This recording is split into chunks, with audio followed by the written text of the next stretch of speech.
When I was a kid, I couldn't even order pizza. I couldn't pick up the phone and order pizza. That's how shy I was.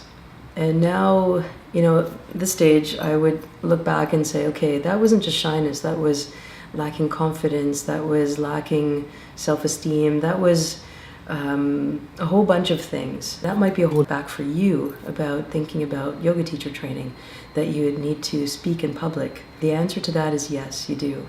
And it's not just about addressing a room full of people and helping them through a yoga practice.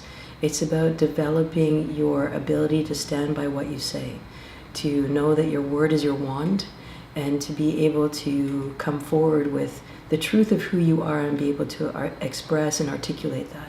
Yoga teacher training is much more than what's happening on the mat. It is how we develop personally, professionally, and bring all of that forward into our networks, into our families, into our communities. And that is about developing our voice. And so here's a little tip. Your first class will happen 9 months from when you start. And think about all the things that you're going to learn, the community who will support you, the teacher who will guide you, and all of the practice time that you'll have in order to develop your voice and your message. And then think about it. It's not day one, it's what happens after day one. All you have to do is make a decision, click the link below, make sure that you at least put in your application and register, and then let's take it from there, one step at a time.